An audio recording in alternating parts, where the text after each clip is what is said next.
She sent the text to the wrong number. A merciless Korean Mafia boss replied, "Wrong number, but I'm already 5 minutes away. Lock the door."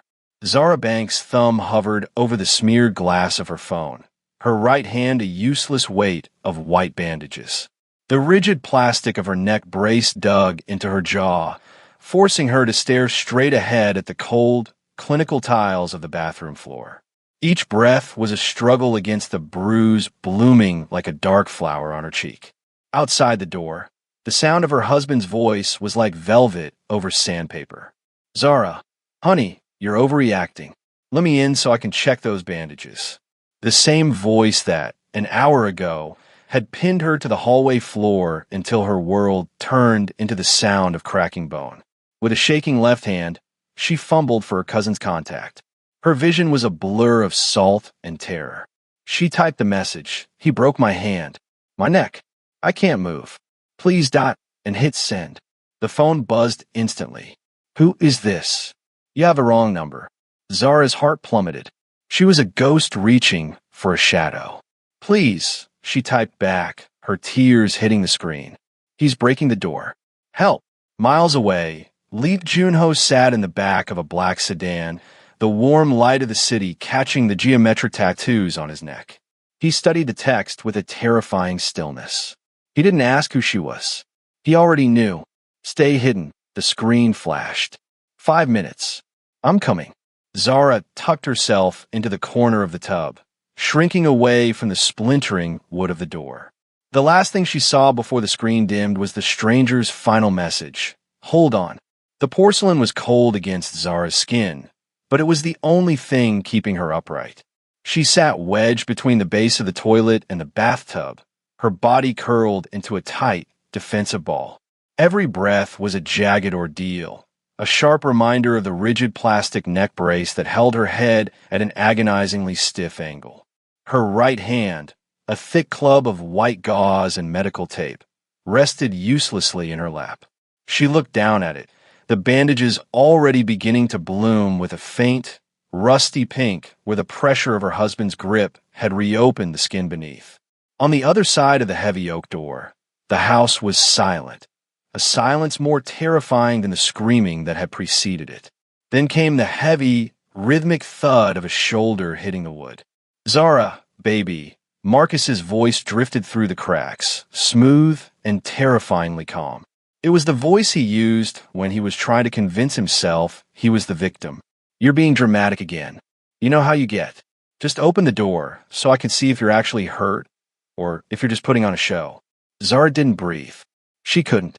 She stared at her reflection in the polished chrome of the towel rack, barely recognizing the woman with the tear-streaked face and the dark, swelling bruise that marred the curve of her cheek. Her eyes were wide, the whites vivid against her deep complexion, reflecting a primal, trapped animal terror. Thud! The door frame groaned.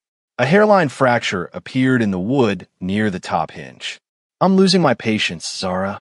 If I have to break this door, you know what happens next. Don't make me do something we'll both regret." With a trembling left hand, she reached for the phone she had tucked into the waistband of her leggings. Her fingers were slick with sweat and blood, making the touch screen feel like ice. Her vision blurred, salt stinging her eyes as she pulled up her messages. She needed her brother, Andre. He was the only one who still looked at her with pity instead of judgment. He was the only one who might actually call the police, regardless of Marcus's status in the neighborhood. She tapped a contact name, a blur of letters that her panicked brain registered as Andre, and began to type. Her one good thumb flew across the glass, hitting the wrong keys, deleting and retyping as the wood behind her back vibrated with another blow. "He broke my hand. My neck. I can't move. Marcus is going to kill me. 842 Magnolia Lane. Please." She didn't double-check the number. She didn't look at the contact photo. She just hit send with a sob that caught her throat. The little blue bubble floated upward, a digital message in a bottle cast into a violent sea. She watched the delivered status appear, her heart hammering against her ribs like a bird in a cage. Thud! The splintering sound was louder now. A piece of the door molding fell to the floor, clattering like bone.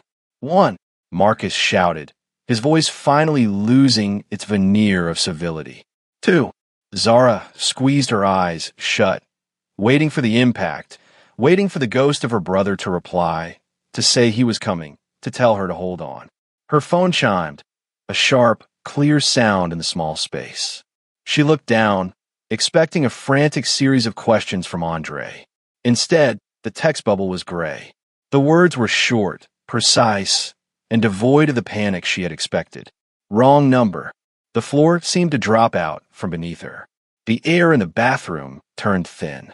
She had sent her final plea to a stranger. She had wasted her last chance on a ghost in the machine.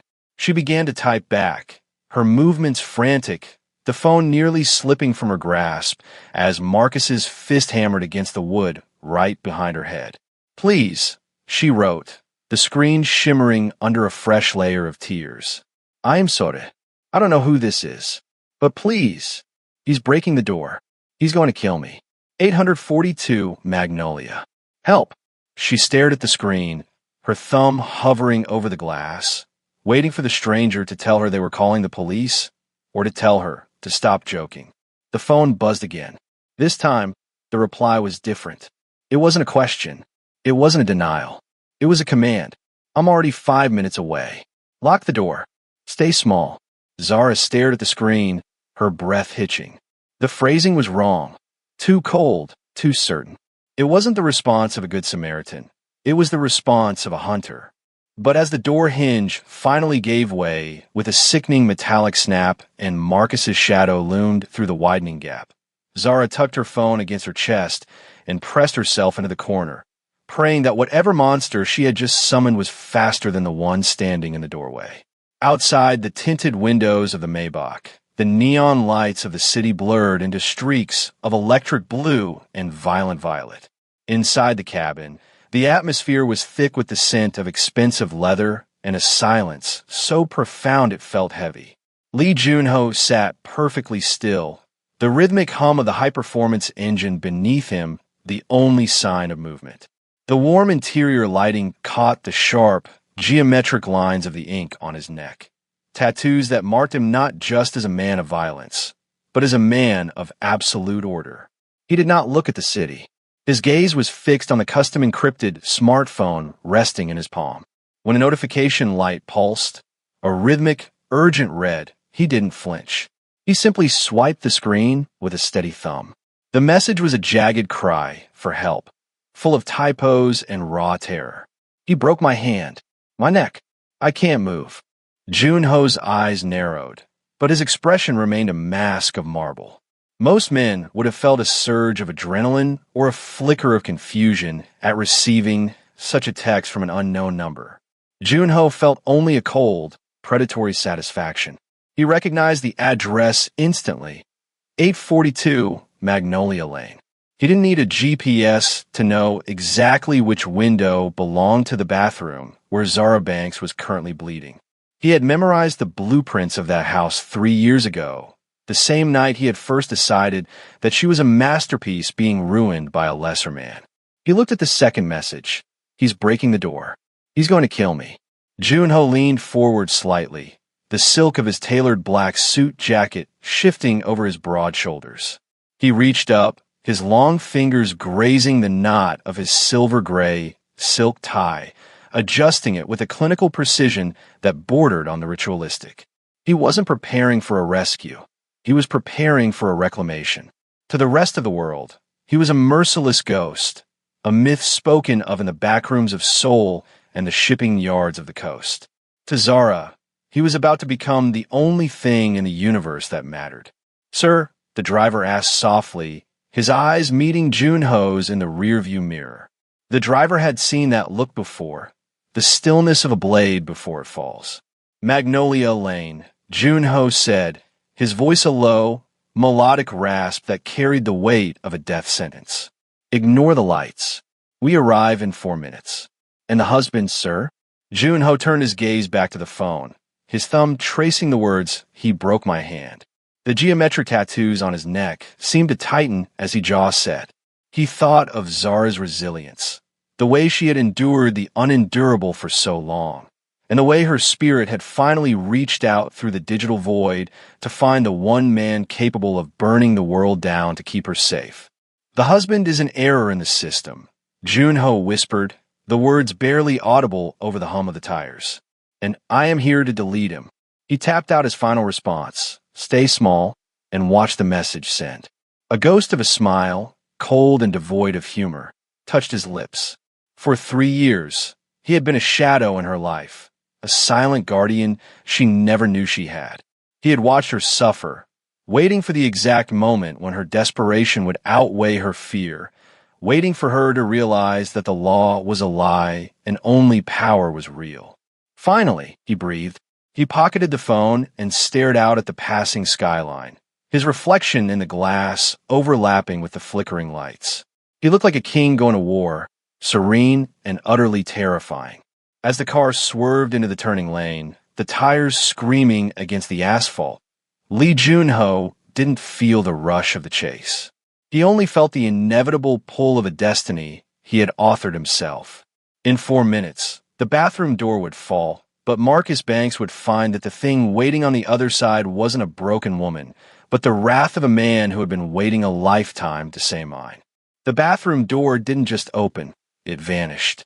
One moment, Marcus was a looming shadow behind the splintering wood, his heavy breathing a rhythmic threat. The next, a muffled, pneumatic crack echoed through the hallway, and the door was kicked inward with such force the hinges tore like wet paper. Zara pressed her back into the corner of the bathtub. Her bandaged hand clutched to her chest. She expected chaos. She expected the deafening roar of police sirens and shouting men. Instead, the apartment fell into a terrifying, surgical silence. 2 men moved into the small space with the synchronized grace of predators. They weren't wearing police blues. They were dressed in charcoal tactical gear, their faces obscured by matte black balaclavas, their movements devoid of the frantic energy of a typical raid. There was no shouting. There was only the metallic click of weapons being lowered and the heavy, dull thud of Marcus being slammed against the hallway wall. Zara's breath hitched in her throat as she peered past the broken doorframe. Marcus, the man who had spent years making himself the largest, most terrifying object in her universe, looked suddenly, pathetically small. A thick, gloved hand was clamped over his mouth, and a zip tie was being cinched around his wrists with a sharp, plastic hiss. For the first time in their marriage, Zara didn't see anger in her husband's eyes. She saw a raw, sickening terror, the look of a man who had finally encountered something far more monstrous than himself. Then, the heavy silence of the hallway parted. Lee Junho stepped into the light of the apartment. He looked entirely out of place amidst the violence, his tailored black suit uncreased, his silver gray tie perfectly centered. He didn't look at the tactical team, and he didn't look at the man struggling against the wall. His eyes went straight to the bathroom floor, to Zara. The geometric tattoos on his neck seemed to darken under the harsh fluorescent lights as his gaze drifted from the rigid plastic of her neck brace to the blood-spotted bandages on her hand. He didn't move toward her immediately. He simply stood there, a figure of absolute authority, absorbing the evidence of her pain with a clinical, terrifying intensity. "Shake here, Yunho commended." His voice was a low, melodic rasp that seemed to vibrate in the small space. One of the men knelt beside Zara. He didn't reach for her roughly. His touch was surprisingly gentle as he checked her pulse and the stability of the brace. Zara remained frozen, her eyes locked on Junho. She felt like a bird being watched by a cobra, terrified, yet unable to look away from the sheer, magnetic power he radiated. Marcus let out a muffled groan, a desperate plea for mercy through the gloved hand. Junho finally turned his head, looking at the husband as if he were a smudge on an otherwise perfect painting.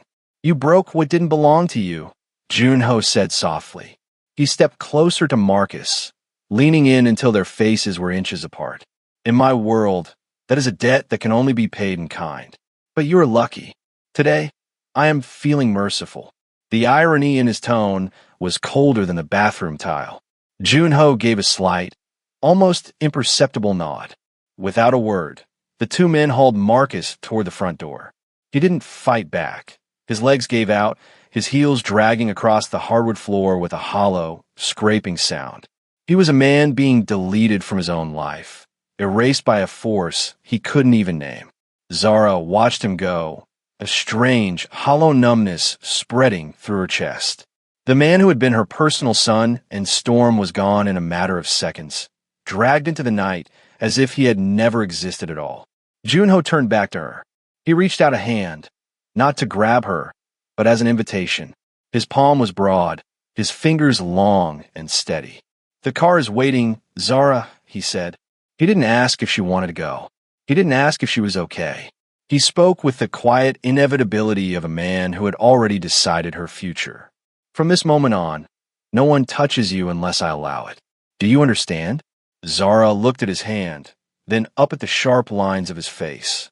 The fear was still there, a cold knot in her stomach, but beneath it was a flickering realization. She had traded a petty tyrant for a merciless king. And as she reached out with her good hand to take his, she knew there was no turning back. Junho pulled her up with effortless strength, his arms sliding around her waist to steady her against the stiffness of the neck brace. He didn't look back at the ruined apartment. He led her out into the cool night air, where a line of black SUVs stood waiting like a funeral procession for her old life. The execution of mercy was complete. The reclamation had begun. The transition from the cold, splintered tiles of her bathroom to the silk-lined silence of the estate was a blur of painkillers and the rhythmic purr of a high-end engine.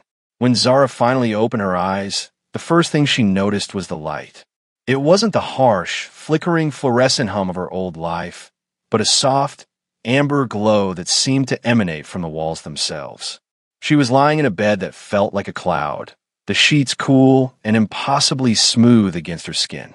The room was vast, dominated by floor-to-ceiling windows that looked out over a darkened skyline she didn't recognize. This wasn't a hospital, yet the equipment surrounding her was more advanced than anything she'd seen in a medical center. There were digital monitors that pulsed with a quiet, heartbeat-like rhythm, and the air smelled faintly of expensive sandalwood and sterile cleanliness. A woman in a crisp, white lab coat was leaning over her, her movements precise and hushed. She was a specialist. That much was clear from the way she handled Zara's right hand. The thick, blood-stained bandages from the apartment were gone, replaced by a specialized orthopedic brace that looked more like a piece of high-tech armor than a cast. Zara tried to shift, but a sharp spike of awareness reminded her of the rigid support around her neck. She let out a small, involuntary whimper. "Steady, Mrs. Banks," the doctor said softly, her voice devoid of the usual clinical coldness. The surgery to reset the metacarpals was successful. The neck brace is a precaution for the soft tissue damage. "You're safe now." Safe. The word felt heavy and foreign. Zara's eyes drifted toward the periphery of the room. Searching for the source of the silence, she felt pressing against the walls. That was when she saw him. Lee Junho was standing in the shadows of the far corner, near a set of heavy velvet drapes. He had removed his suit jacket, and his white shirt was unbuttoned at the collar, revealing the sharp, geometric edges of the tattoos that climbed his throat. He wasn't sitting. He was simply existing in the space, a statue of dark intent watching her every breath. The warm light didn't reach his eyes, leaving them as two cold, impenetrable depths. "Is she in pain?" Junho's voice drifted from the shadows, low and resonant. "The nerve block is holding, Mr. Lee," the specialist replied, not looking up from her work. "But the psychological trauma will take longer to stabilize." Junho didn't answer.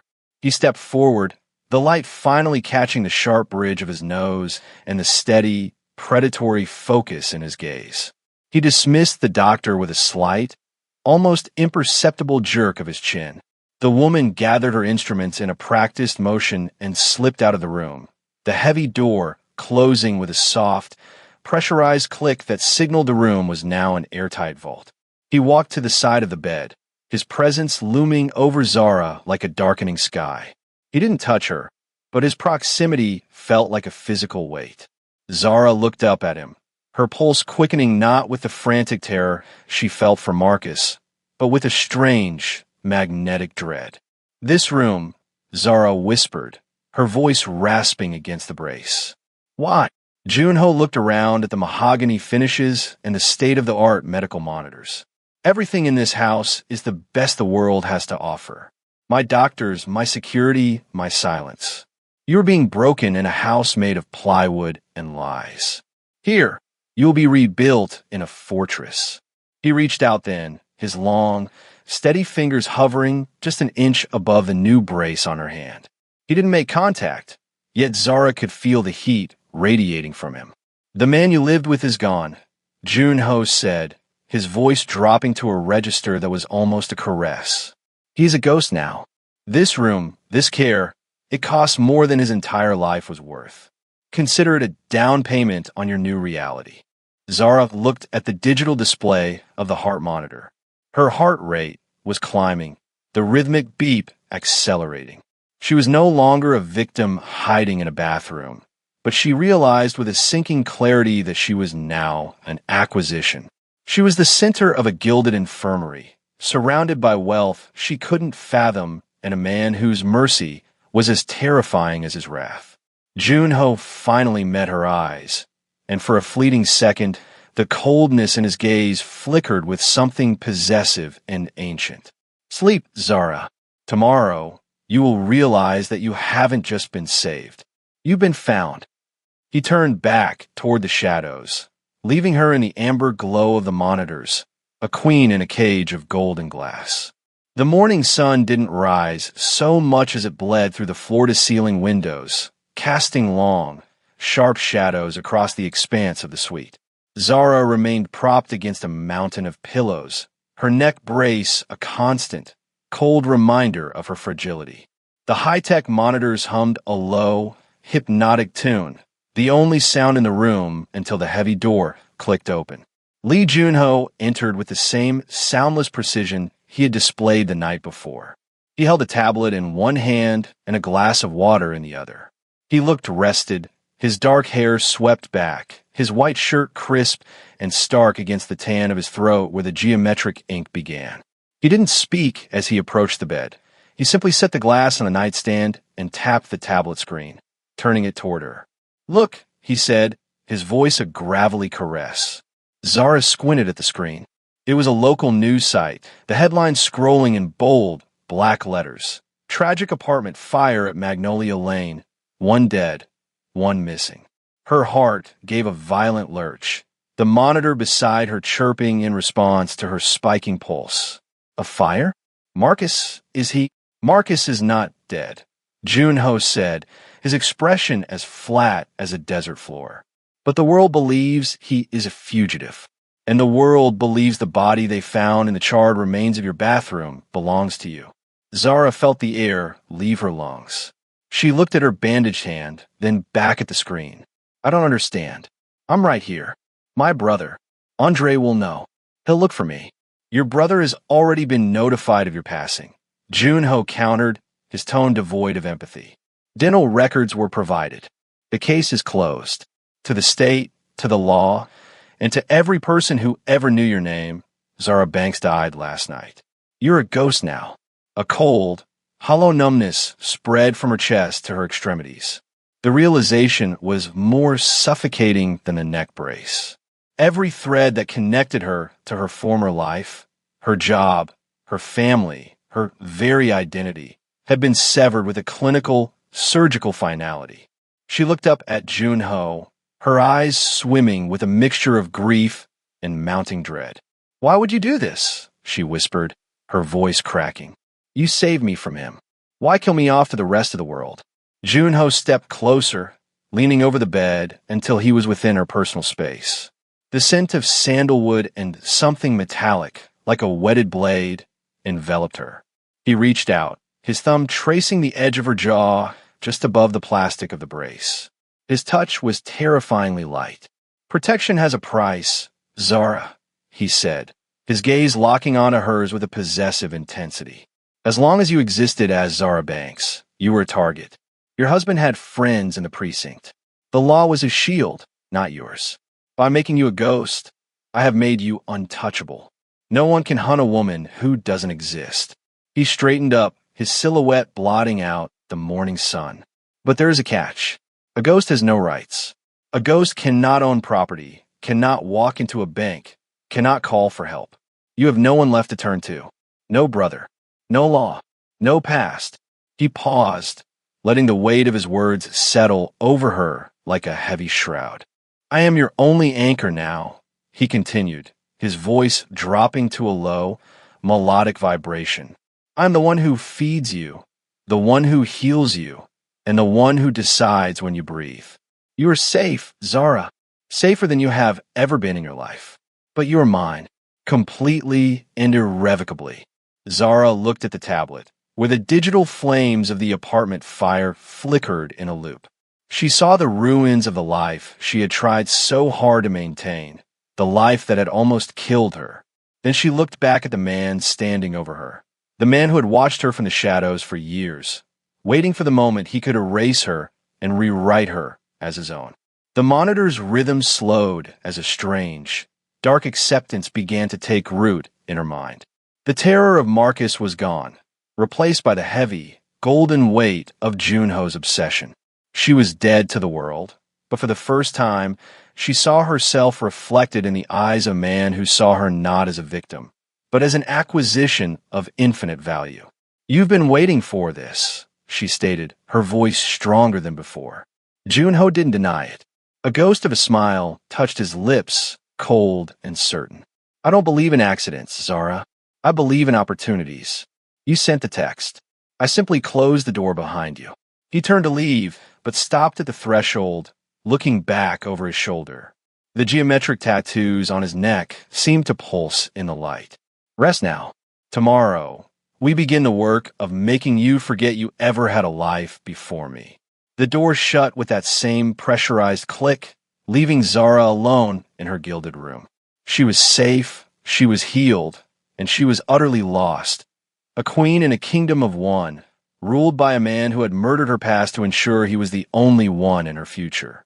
The days that followed were measured not by the rising sun, but by the quiet, ritualistic visits from Lee Junho. Zara had been moved from the medical bed to a chaise longue by the window, her body slowly knitting itself back together under the weight of silken robes and heavy silence.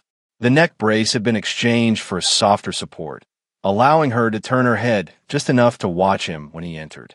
He came to her in the twilight, the hour when the city below began to sparkle like a bed of cold jewels. He didn't turn on the overhead lights.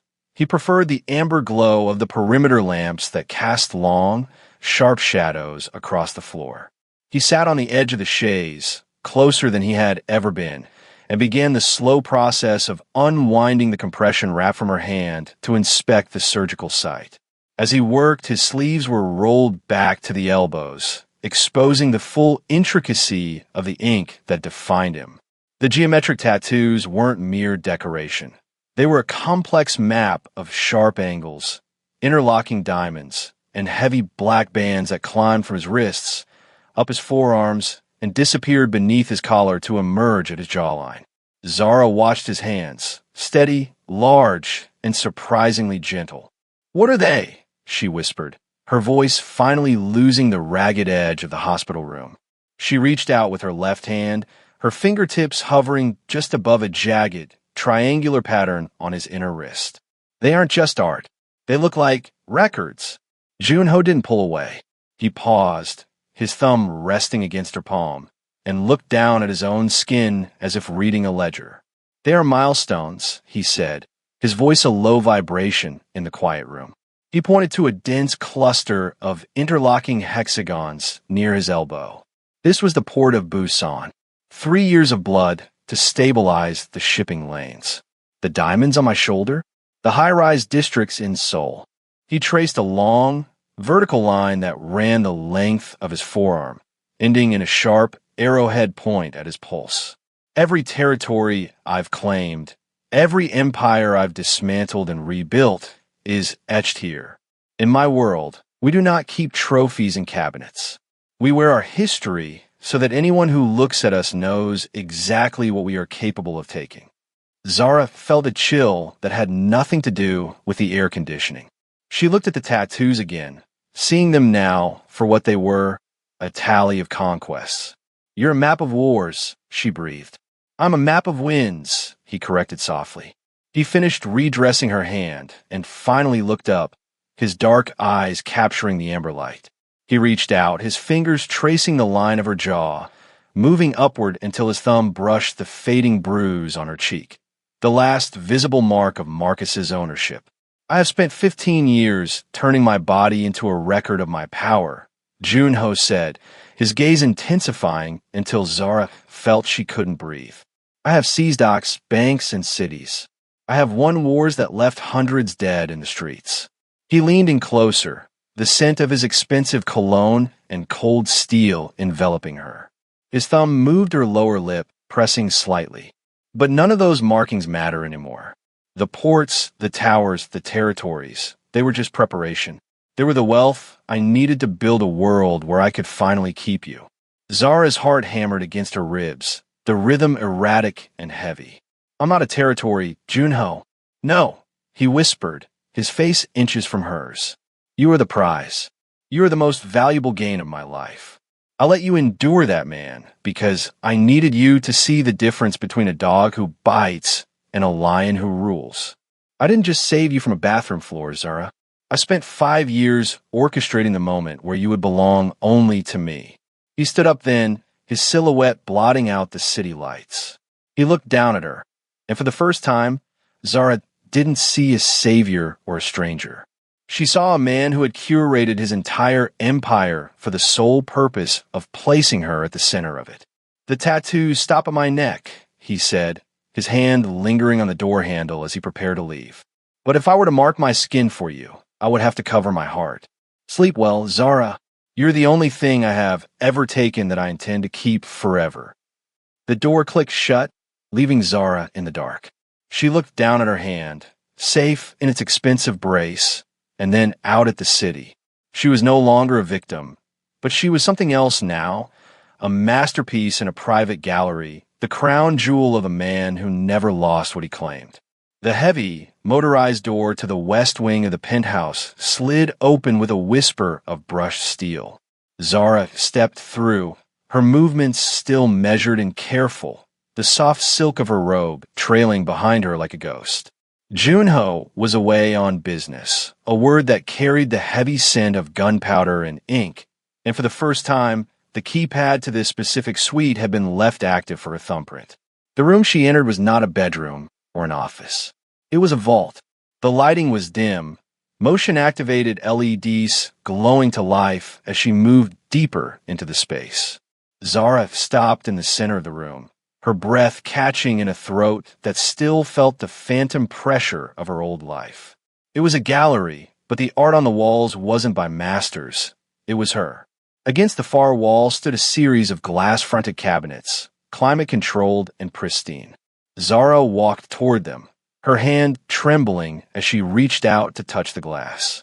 Inside the first case sat a battered, wooden jewelry box, one she hadn't seen in 2 years. She had thought Marcus had thrown it away in one of his rages after she'd spent too much time looking at her mother's old pearls. But here it was, cleaned and preserved as if it were a holy relic. Beside it lay a collection of ticket stubs from every concert she had attended, every gallery opening she had worked, and even the menu from her 25th birthday dinner, a night Marcus had cut short by dragging her out of the restaurant by her hair. "You were never alone," she whispered to the empty room, the realization hitting her like a physical blow. She turned to the walls. They were covered in candid photographs. These weren't the staged, smiling pictures Marcus forced her to take for social media to maintain the illusion of their perfect marriage. These were shots taken from a distance, through rain-streaked cafe windows, across crowded subway platforms, and from the shadows of the park where she used to go just to breathe. In every photo, she looked the same, haunted, fragile, yet possessing a resilient beauty that seemed to pull the light toward her. She saw herself crying on a park bench, and in the very next frame, she saw the silhouette of a black sedan parked a few yards away. Junho hadn't just been watching her. He had been documenting her slow destruction with the meticulous care of a man watching a star collapse. At the end of the room stood a singular pedestal. On it sat a small, digital recorder. With a shaking finger, Zara pressed play. The sound of Marcus's voice filled the room, harsh, grating, and full of the venom she had lived with for years. "You're nothing without me, Zara. Look at you. Who else would want a broken thing like you?" Then, the recording cut. A new voice took over, Junho's. It was a recording of a phone call, his voice cold and devoid of the melody he used when speaking to her. "Let him think he's winning," Junho said to an unknown recipient. "Let him break her just enough so that when I step in, the transition is absolute. But if he touches her face again, kill him. I want her beautiful when she finally arrives." Zara sank to the floor, the silk of her robe pooling around her. The horror of the realization was intertwined with a dark, sickening sense of belonging. She hadn't been saved by a chance wrong number text. She had been cultivated. Her suffering had been the soil, and Junho had been the gardener, waiting for the exact moment of her greatest harvest. She looked up at the photos again. She saw the bruises she had hidden under makeup, now immortalized under expensive gallery lighting. Marcus had been her tormentor, but Junho had been her audience. He had watched her darkest moments, not with pity, but with a hunger that had finally been fed. The door behind her chimed. Zara didn't need to turn around to know the heavy, sandalwood-scented presence that now stood in the threshold. "You found it," Junho said, his voice echoing in the vault. Zara didn't look back. She stared at a photo of herself from 3 years ago, looking into the camera as if she could see him through the lens. "You let it happen," she said, her voice a hollow shell. "You could have stopped him 1,000 times." Junho walked across the room, his hand coming to rest on her shoulder, his thumbs stroking the base of her neck just above the silk. "If I had taken you when you were whole, you would have fought me.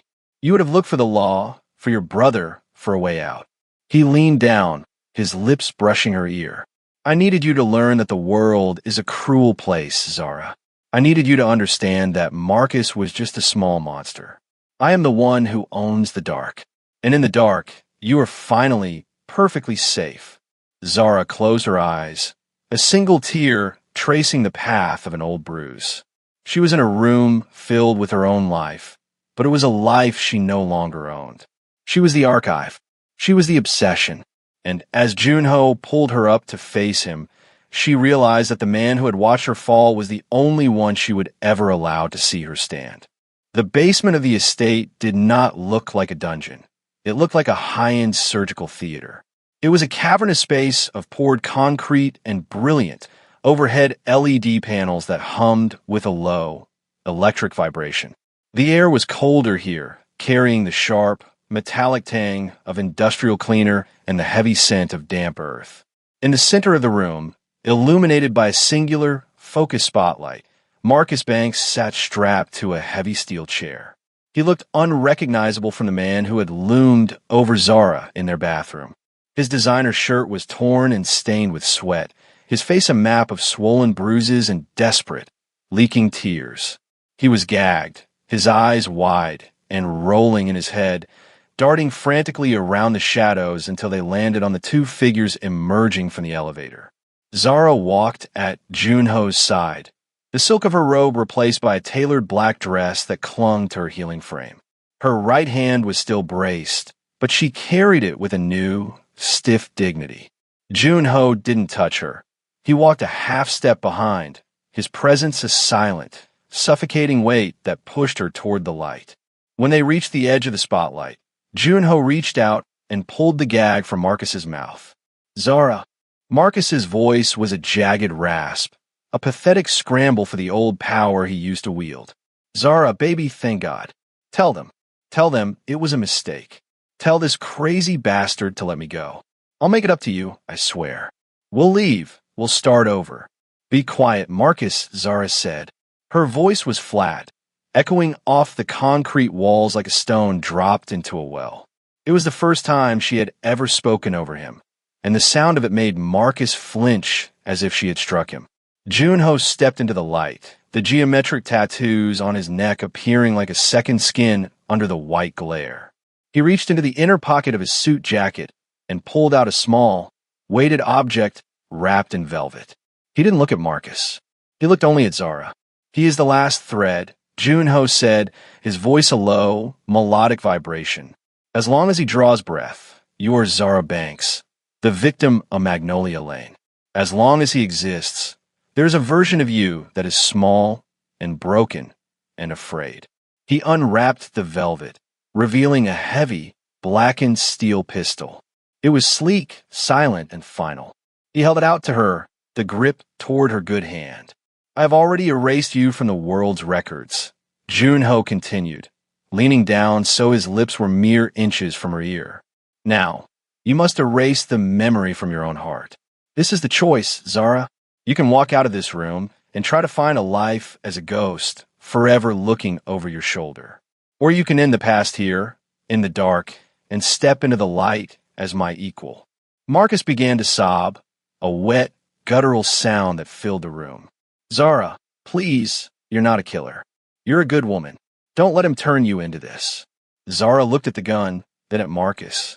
She saw the man who had twisted her arm until it snapped like dry kindling. She saw the man who had kept her in a neck brace while he whispered that he loved her. Then she looked at Junho. She saw the man who had watched her suffer for 3 years just to ensure she had nowhere else to go. She realized then that Junho wasn't just testing her resolve. He was testing her appetite. He wanted to see if she could embrace the mercilessness that defined his world. He wanted to see if his masterpiece could handle the weight of the ink. With a slow, deliberate motion, Zara reached out and took the weapon. It was heavier than she expected, cold and purposeful. She felt the gaze of the two monsters on her, one pathetic and broken in a chair, the other elegant and lethal at her shoulder. She stepped forward, entering the circle of light. Marcus's eyes went to the gun, his pleas turning into a high-pitched, incoherent whine. Zara didn't feel the surge of rage she expected. She didn't feel the heat of revenge. She felt only a profound, freezing clarity. To Marcus, she was a possession to be used. To Junho, she was a treasure to be guarded. Neither had ever seen her as a person, but only one of them offered her the power to never be hurt again. She raised the weapon, her good arm steady, her eyes locked onto Marcus's. "You were right about one thing, Marcus," she whispered, the words intended only for the three of them. "I am nothing without you, because Zara Banks died in that fire. I'm someone else now." The sound of the shot was muffled, a sharp metallic thud that was instantly swallowed by the vastness of the basement. Marcus slumped in the chair, the light in his eyes extinguished as easily as a candle in a gale. The silence that followed was absolute. Zara didn't move. She didn't tremble. She simply watched the shadow of the chair grow long across the floor. Junho stepped up behind her, his large, warm hands coming to rest on her shoulders. He leaned forward, his cheek pressing against hers, his eyes fixed on the empty shell of her past. "Perfect," he breathed, the word a dark coronation. He took the gun from her unresisting hand and tucked it away. He didn't offer comfort because he knew she didn't want it. He offered her his arm, and as they walked back toward the elevator, leaving the spotlight behind, Zara realized she wasn't walking away from the darkness. She was walking deeper into it. And for the first time in her life, she wasn't afraid of what was waiting in the shadows. The night air atop the estate was crisp, carrying the faint, salt-tinged scent of the harbor far below.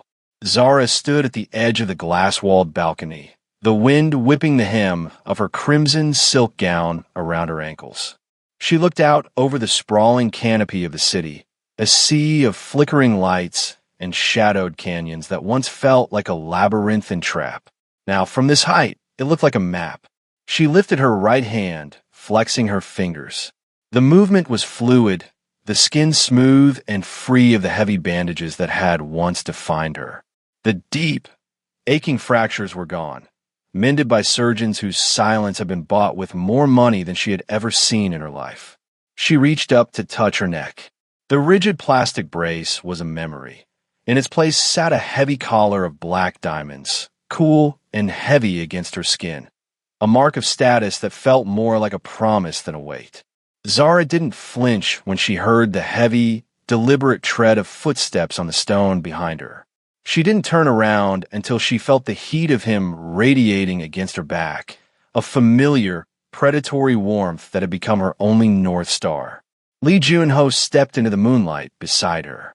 He had discarded his tie and unbuttoned his vest, the geometric ink on his throat stark and mesmerizing in the silver light. He looked out at the city, his expression as unreadable as the dark water of the bay, but his presence was a jagged, electric force that demanded her attention. "The transition is complete," Jun-ho said, his voice a low, melodic vibration that seemed to harmonize with the wind. "The world has forgotten the woman who bled on a bathroom floor. They have buried her memory beneath the ashes of Magnolia Lane." Zara looked at him, her eyes tracing the sharp lines of his profile. The fear that had once paralyzed her had been forged into something harder, sharper. She thought of the basement, the muffled sound of the shot, and the way the light had left Marcus's eyes. It hadn't been an ending. It had been an initiation. "I don't miss her," Zara whispered. "The woman she was always waiting for someone to save her. She was always waiting for the world to be fair." Jun-ho turned to face her, his dark eyes capturing the reflection of the city lights. He reached out, his long, steady fingers sliding in her hair to cup the back of her head. His thumb traced the line of her jaw, lingering on the spot where the last bruise had faded. "The world is never fair, Zara. It is only occupied," he said softly. "But you're no longer a resident of that world. You are sovereign of this one." He held out his hand, the same hand that had ordered the erasure of her past and the orchestration of her future. Zara didn't hesitate. She placed her hand in his, her palm resting against the ink that marked his victories. His grip was absolute, a silent vow of protection and possession that she no longer wished to escape. In the silence of the high-rise, she realized that she had found the only kind of safety that was real. It wasn't the safety of a victim protected by the law. It was the safety of a queen standing beside a monster. She was untouchable because she was his. She was powerful because she had learned to love the darkness that had claimed her. Jun-ho pulled her closer, his lips brushing against her temple as he looked out at the empire they now shared. "You are safe now, Zara. Finally. Perfectly. I know," she murmured, leaning her head against his shoulder. She looked down at the city one last time, not as a ghost, but as a ruler. The transition was absolute. She was no longer a masterpiece to be collected. She was the hand that held the brush. As they stood together in the moonlight, a silent, merciless pair, Zara Banks accepted the dark crown she had been given. She was finally safe, finally powerful, and finally irrevocably his. One powerful lesson from this story is that your past does not define your future. Even when you feel broken and alone, there is a strength inside you that can survive the darkest storms. Zara stopped being a victim the moment she chose to let go of her fear and embrace her own power. You deserve to be protected, valued, and seen as a masterpiece. If Zara and Jun-ho's journey moved you, don't let the story end here. Like the video and subscribe now to join us for more intense tales of devotion, mystery, and strength. Click that button to make sure you never miss a chapter of these ruthless romance tales. See you in our next video.